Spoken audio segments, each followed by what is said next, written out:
Assalamualaikum warahmatullahi wabarakatuh. Kali ini kita akan membahas mengenai karakteristik dan kerangka hukum telematika. Ruang lingkup telematika dibagi menjadi dua komponen. Pertama, berkaitan dengan sistem seperti perangkat keras, perangkat lunak, prosedur, mekanisme, manusia, dan informasi.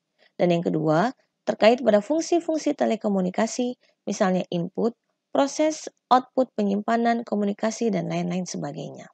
Pada perkembangan selanjutnya, dikenal 4 komponen sebagai perluasan atas 2 komponen di atas, yaitu 1.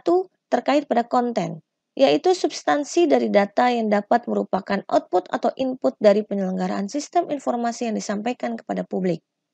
Yang kedua, computing, merupakan suatu sistem pengolah informasi yang berbasis sistem komputer yang merupakan jaringan komunikasi yang efisien, efektif, dan legal. Communication merupakan keberadaan sistem informasi dari sistem interconnection, global interpersonal, dan computer network. Community merupakan masyarakat sebagai subjek maupun sebagai objek. Selanjutnya dijelaskan bahwa beberapa permasalahan yang perlu dicermati dalam regulasi hukum telematika adalah sebagai berikut.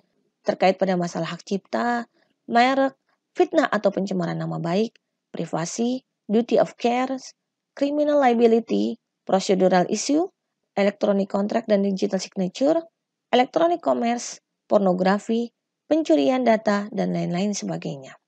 Hal-hal lain yang perlu diatur dalam regulasi hukum telematika sebagai berikut. Aspek hukum perjanjian dan tanda tangan digital.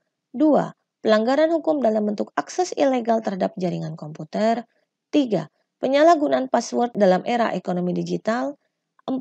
Keterkaitan hak atas kepemilikan intelektual atau HKI dengan sistem informasi, yaitu hak cipta, merek, paten, informasi rahasia atau rahasia dagang atau trade secret, dan desain industri. Berkaitan dengan hak cipta, regulasi hukum telematika juga mengatur mengenai hak eksklusif dari pemegang hak cipta, subjek dari hak cipta, pelanggaran hak cipta, situs jaringan atau World Wide Web, hypertext link atau jaringan penghubung antar situs, email, posting, tanggung jawab pidana, penyewaan perangkat lunak, dan lain-lain. Adapun berkaitan dengan privasi, regulasi hukum telematika termasuk di dalamnya mengenai anonimitas yang dimaknai sebagai keadaan anonim pada jaringan internet di mana privasi dikembangkan oleh kemajuan teknologi. Sekian dan terima kasih.